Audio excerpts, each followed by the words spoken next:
Halo, Shalom Bapak dan Ibu Saudara-saudari yang dikasih Tuhan, dimanapun Anda berada, lewat program Call of Fight atau panggilan iman di dalam Yesus.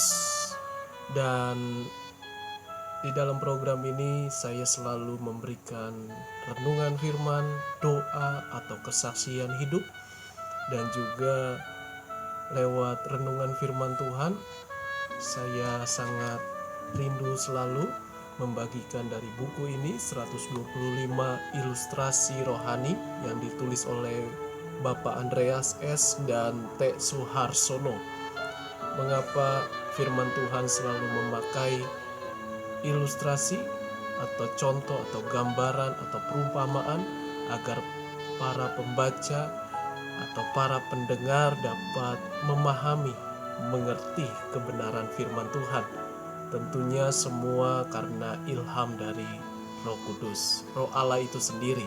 Dan saya akan bacakan, yaitu mengenai jangan menghina yang sederhana. Tempo dulu ada ungkapan yang merendahkan tempe, seperti jangan bermental tempe, jangan jadi bangsa tempe. Bahkan kalau orang menyediakan lauk tempe, berkurang gengsinya. Tetapi menurut hasil penelitian Puslitbang Gizi di Bogor menunjukkan bahwa tempe dapat menghindarkan terjadinya kandungan lemak dalam rongga perut, lambung, ginjal, dan bawah kulit perut atau melangsingkan. Juga mengandung vitamin B12, zat anti kolesterol, dan zat anti kanker. Janganlah merendahkan orang lain, karena tiap orang dikaruniai Tuhan yang mungkin amat berharga bagi banyak orang. Tahukah saudara, kerendahan hati itu sangat penting. Semakin kita dipromosikan Tuhan, semakin kita terus diangkat derajat kita, atau pelayanan kita, atau kerohanian kita, semakin kita rendah hati. Seperti ilmu padi, semakin menguning, dia semakin merunduk. Semakin kita memiliki segalanya yang dipercayakan oleh Tuhan, mari semakin kita merendahkan hati. Dan di sini ada ayat firman Tuhan, satu ayat di dalam kitab Efesus 5 ayat 21. Dikatakan, rendahkanlah dirimu seorang kepada yang lain di dalam takut akan Kristus. Jadi saudara, Rasul Paulus adalah seorang hamba Tuhan yang dipercayakan Roh Kudus untuk melayani Tuhan, dan dia melayani dan melihat pertumbuhan iman bagi jemaat yang ada di Efesus. Tentu ini adalah satu gambaran di mana Tuhan kita Yesus Kristus yang telah datang berasal dari sorga ke dunia ini, dan dia menjadi teladan bagi manusia, yaitu salah satunya adalah kerendahan hati. Jadi kalau kita mau merendahkan diri hanya di hadapan Tuhan, jangan merendahkan diri di hadapan manusia. Sebab kalau kita merendahkan diri atau sifat merendahkan diri, tentu kita itu meragukan kuasa Tuhan, meragukan Sang Pencipta. Jadi tidak boleh kita merendah diri atau merendahkan diri, tapi kita harus rendah hati. Rendah diri hanya di mana? Hanya bagi nama Tuhan Yesus. Jadi saudara, tentu dalam perikop rendahkanlah dirimu di hadapan Tuhan, kalau kita baca ayat Alkitab ini, itu berbicara hidup sebagai anak-anak terang, di mana kita sudah diberikan hidup yang baru oleh Kristus. Kristus terpancar di hidup kita, lalu kita hidup di dalam kasih, dan kita tentu tidak hidup di dalam rupa-rupa kecemaran, hawa nafsu dunia atau keinginan daging atau ikatan belenggu dosa.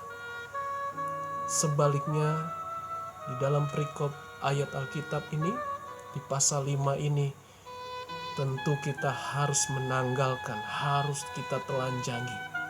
Sebab itu bukan berkenan di hadapan Tuhan. Jadi, di ayat 21, rendahkanlah dirimu seorang kepada yang lain di dalam takut akan Kristus. Takut akan Kristus bukan seperti kita melihat sosok yang menyeramkan sehingga kita rasa ketakutan. Tetapi takut akan Kristus di mana kita mau belajar sungguh-sungguh, kita mau mengandalkan Roh Kudus, Roh Allah yang hidup itu. Bukan kuat gagah kita, bukan kemampuan manusia, tetapi respon kita. Dan kita berjalan dalam tuntunan Roh Kudus, Roh Allah yang hidup. Saya percaya hidupmu pasti berkemenangan. Indah pada waktunya, hidup kita pasti berkemenangan. Jadi, mengapa penting kita merendahkan hati di hadapan Tuhan?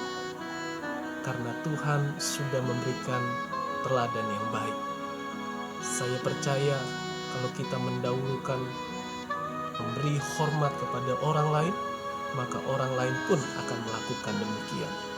Rendahkanlah hati kita di hadapan Tuhan, bahkan juga kita rendah hati bagi manusia.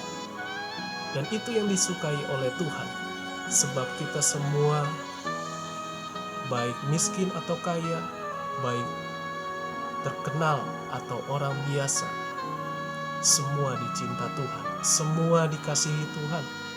Apapun pergumulan, persoalan, tantangan hidup, atau tekanan hidup, atau gelombang hidup, kita semua sama di hadapan Tuhan.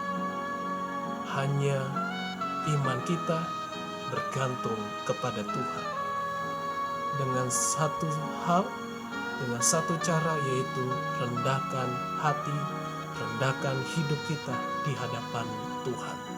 Tuhan benci orang sombong, Tuhan benci orang congkak, Tuhan benci orang yang tidak mau menerima terang Kristus atau kebenaran.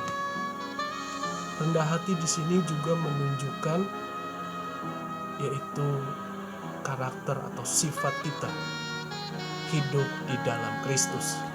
Yang kedua, rendah hati juga berbicara tentang rela, mau dibentuk, mau diproses, mau diubahkan di dalam Kristus.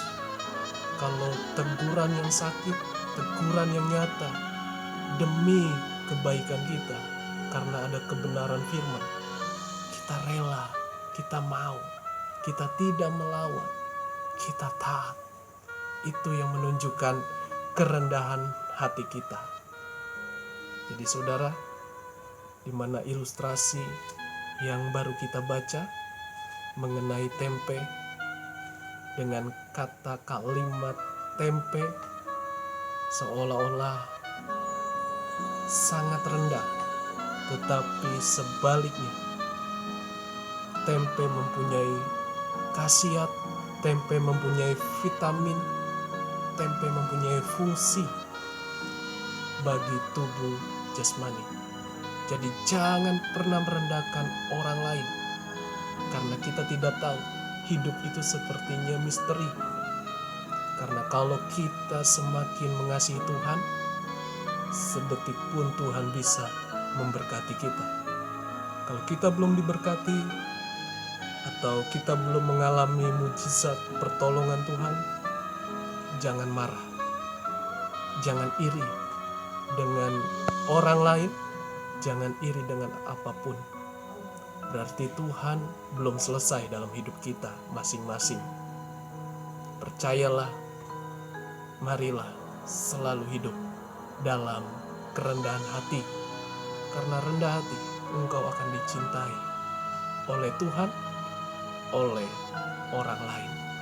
Dalam arti engkau dihormati, engkau didahulukan, semakin kita terus dibawa oleh Tuhan, semakin naik, maka kita harus memiliki sifat rendah hati. Mari saudara, enggak ada ruginya kita memiliki kerendahan hati. Sekalipun derajatmu lebih tinggi, kedudukanmu lebih tinggi, atau hartamu lebih banyak, belajarlah rendah hati terhadap siapapun. Pertama terhadap Tuhan, kedua terhadap pemimpin kita, yang ketiga terhadap keluarga. Mari saudara, maksud saya adalah milikilah sifat kerendahan hati yang mau diajar, mau dibentuk, mau diubahkan. Dan lihatlah, nilaimu sungguh bernilai, sungguh berharga, dan tak bisa dibeli dengan apapun, karena hidupmu di dalam kerendahan hati. Kerendahan hati ada kuasa, sehingga orang sangat menyukai engkau karena engkau memberikan buah kerendahan hati. Tuhan Yesus memberkati kita semua. Mari kita melangkah dalam kebenaran firman Tuhan, hidup dalam kebenaran firman Tuhan, yaitu kerendahan hati. Tuhan Yesus memberkati kita semua. Shalom.